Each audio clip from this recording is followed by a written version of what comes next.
स्वागत है हमारे इस YouTube चैनल पे। सो आज हम लोग बात करने वाले हैं एक्सरसाइज नंबर 1 के बी, जो वास्तविक संख्या के पार्ट 4 वीडियो है। तो चलिए हम लोग इस क्वेश्चन को हम लोग पढ़ेंगे और समझेंगे। तो पहला क्वेश्चन है रिक्त स्थानों की पूर्ति करें। तो पहला क्वेश्चन है कि धन पूर्णांक p अभाज्य होगा, p अभाज्य होगा यदि p केवल डैश और डैश से भाग लगेगी। तो इसमें देखना है कि अभाज्य संख्या किसे कहते हैं। तो अभाज्य संख्या उसे कहते हैं जो केवल एक से कटे और अपने आप से कटे, एक से कटे और अपने आप से कटे। तो देखिए p अभाज्य संख्या कब होगा, जब केवल एक से कटेगा और अपने आप p से भाग लगेगा, तो हो जाएगा वो अभाज्य संख्या। दूसरा नंबर क्वेश्चन है डैश संख्या को अभाज्यों के गुणनफल के रूप में लिखा जा सकता है। तो यहाँ पर भर आ जाएगा यौगिक संख्या को अभाज्यों के गुणनफल में लिखा जा सकता है। जैसे यौगिक संख्या लेते हैं 6, तो 6 को गुणनखंड करेंगे तो 2 गुना 3 हो जाएगा। ये दोनों कौन सी संख्या है, ये दोनों अभाज्य संख्या है। तो ये दोनों को हम गुणनफल के रूप में लिख सकते हैं। तीसरा क्वेश्चन है दो पूर्णांकों a और b सअभाज्य है यदि मासा कितना होगा। तो सअभाज्य संख्या किसे कहते हैं, सअभाज्य संख्या उसे कहते हैं जिसका मासा 1 होता है, जिसका मासा 1 होता है उसे सअभाज्य संख्या कहते हैं। तो इसका मासा कितना हो जाएगा 1। जैसे समझेंगे 3 और 5, ये दोनों का अगर मासा निकालेंगे तो आएगा कितना, ये दोनों को मासा निकालेंगे तो आएगा 1। तो ये दोनों संख्या कौन संख्या कहलाएगा, सअभाज्य संख्या कहलाएगा। उसी तरह तीसरा नंबर क्वेश्चन है कि a और b का मासा कितना हो जाएगा 1 हो जाएगा, क्योंकि यह सअभाज्य संख्या है। चौथा क्वेश्चन है क्या कि मासा 48 और 30 बराबर किसके बराबर होगा। तो 48 30 का मासा जितना होगा उतना ही 48 30 का इधर मासा होगा, मतलब आपस में दोनों बराबर हो जाएंगे। नेक्स्ट चलेंगे 5 नंबर क्वेश्चन पर मासा गुने लसा बराबर डैश गुने डैश। तो एक फॉर्मूला आता है, आप लोग ध्यान रखिएगा इस चीज को कि मासा गुने लसा बराबर होता है पहली संख्या गुने दूसरी संख्या। पहली संख्या को मान लेंगे a और दूसरी संख्या को मान लेंगे b। तो हो जाएगा मासा गुने लासा बराबर a गुना b। तो देखिए मासा गुना लासा बराबर हो जाएगा a गुना b, यहाँ पर भरा जाएगा।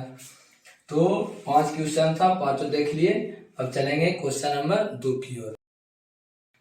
तो 2 नंबर क्वेश्चन है कि निम्न गुणनखंड में अज्ञात संख्याओं को लिखें। तो देखना है तो 17 दूनी 34 हो जाएगा, 34 दूनी 68 हो जाएगा, और 68 दूनी कितना हो जाएगा 8 दूनी 16 और 6 दूनी 12 1 13। तो a बराबर हो जाएगा 136, b बराबर हो जाएगा 68 और c बराबर 34। इस तरह से निचला क्वेश्चन देखेंगे 2 नंबर की 72 है और 8 और कौन सा संख्या में तोड़ेंगे। तो 9 8 72 लिख सकते हैं, 9 8 72। 9 को तोड़ना है 2 जगह, तो 3 तिहाई 9, और 8 को तोड़ना है 3 जगह में, तो 2 गुना 2 गुना 2, 2 दूनी 4 दूनी 8 और 3 तिहाई 9 है। हो गया कि नहीं, ये वेरी सिंपल था। तो हम लोग का तीसरा क्वेश्चन है निम्नलिखित का अभाज्य गुणनखंड करें। तो पहला क्वेश्चन है 124 का निकालना है। तो 124 का अभाज्य गुणनखंड करेंगे तो एक रूल याद रखिएगा कि सबसे पहले 2 से लगता है, उसके बाद 3 से, उसके बाद 5 से, उसके बाद 7 से, उसके बाद 8 से नहीं लगेगा, 9 से नहीं लगेगा, 10 से नहीं 11 से लगेगा, उसके बाद 13 से डॉट तक लगेगा। सबसे पहले कितना से लगाना है 2 से, तो 2 से लगाइए। तो 6 दूनी 12, 2 दूनी 4, फिर 2 से लगाइए, 3 दूनी 6 और 2 का 2। तो इसका जो अभाज्य गुणनखंड होगा आंसर हो जाएगा 2 गुना 2 गुना 31। अब देखिए आधार बराबर है तो पावर जुड़ जाता है। तो 2 का पावर 1 है, 2 का पावर 1 है, तो 2 का पावर कितना हो जाएगा 2 हो जाएगा, गुना 31 हो जाएगा। आधार जब सेम रहता है तो पावर ऐड हो जाता है, ये नियम है। क्वेश्चन नंबर दूसरा देखेंगे 156 का करना है अभाज्य गुणनखंड। तो हो जाएगा 2 से 7 दूनी 14 और 8 दूनी 16, 2 से करेंगे 3 दूनी 6, 9 दूनी 18, फिर 3 से लगेगा 3 इकाई 3 और 3 तिहाई 9। अब गुणनखंड नहीं होगा। यहाँ भी वही कहानी है, इसका गुणनखंड कर दिए बस हो गया। यही क्वेश्चन में यही बोला है कि बस गुणनखंड करें, तो गुणनखंड कर दिए। अब देखिए यहाँ भी पावर मिल रहा है, देखिए आधार मिल रहा है ना, तो पावर जुड़ जाएगा, इस तरह से लिखाएगा।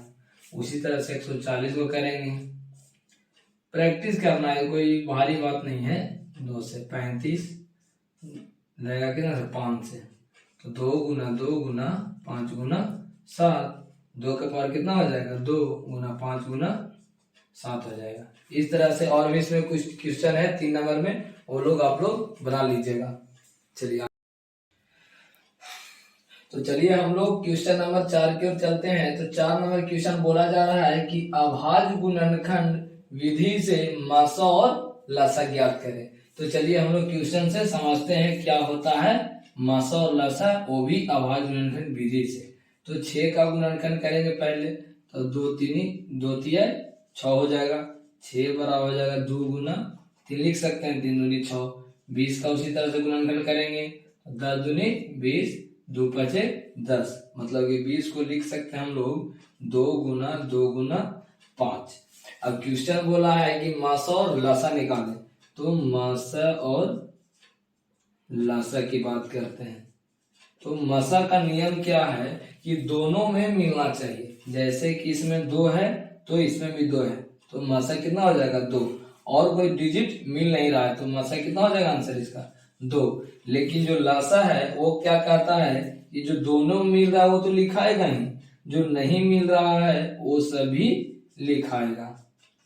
तो यहाँ मासा हो जाएगा कितना 2 दूनी 4, 4 तिहाई 12, 12 पाँच 60, तो लासा कितना आ गया 60 आ गया।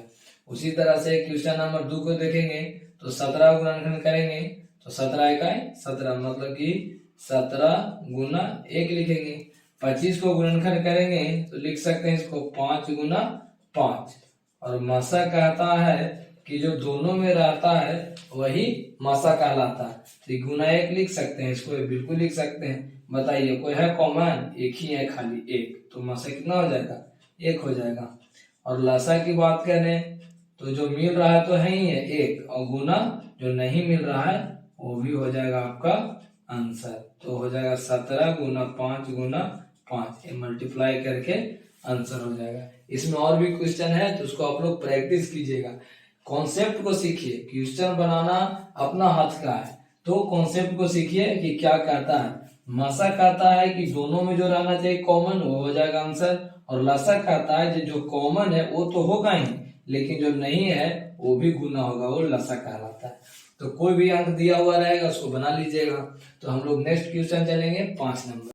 तो क्वेश्चन नंबर 5 में दिया हुआ है पहला नंबर में मासा निकालने के लिए, वो भी A बराबर BQ प्लस R पे। तो आप लोग वीडियो नंबर 2 में पार्ट 2 में हम लोग बता चुके हैं कि A बराबर BQ पर कैसे क्वेश्चन बनता है, तो इस पर आप लोग बनाने का प्रयास करेंगे। और 2 नंबर क्वेश्चन में बताया जो अभी जस्ट बताया अभाज्य गुणनखंड विधि से मासा निकालने के लिए, तो ये भी बना लीजिएगा। और 3 नंबर में भी मासा निकालने के लिए बोला है तो उसको भी आप लोग बना लीजिएगा, कोई हार्ड नहीं है, सिंपल है।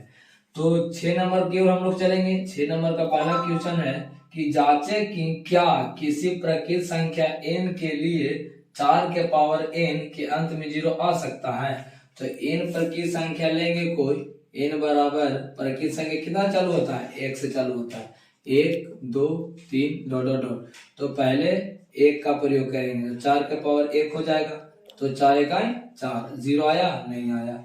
चलिए 4 के n के पावर कितना लेते हैं अब 2 लेते हैं, तो 4 का पावर हो जाएगा n, मतलब कि 4 का पावर कितना 2 हो जाएगा, 4 चौको 16। 0 आ रहा है अंत में तो नहीं आ रहा, तो इसका आंसर हो जाएगा नहीं। अब नेक्स्ट क्वेश्चन दूसरा नंबर क्या बोला है कि जांचें कि क्या किसी प्रकृत संख्या n के लिए 15 के पावर n के अंत में 0 आ सकता है। इसको भी जांच लेते हैं। तो n बराबर लिख सकते हैं 1 2 3 डॉट डॉट डॉट डॉट, कोई भी प्रकृत संख्या बैठा सकते हैं। तो n का रखेंगे सबसे पहले कितना 1 रखेंगे, तो 15 का पावर n हो जाएगा, मतलब कि 15 का पावर 1, तो 15 इकाई 15, 0 आ गया, नहीं आया। सेकंड चेक करते हैं 2 रख के, तो 15 का पावर 2 हो जाएगा, तो 15 15 है 225, अंत में 0 आया, नहीं आया, तो इसका भी आंसर हो जाएगा नहीं। तो हम लोग एक्सरसाइज नंबर 1 के बी का पार्ट 4 वीडियो हम लोग कंप्लीट कर चुके हैं। तो मैं आशा करता हूँ कि आप लोग को जो हमने समझाया आप लोगों को समझ में आया होगा। तो आप लोग नोट्स जरूर बनाएं और प्रैक्टिस जरूर करें। तो इसके लिए बहुत बहुत आभार आपका। जय हिंद।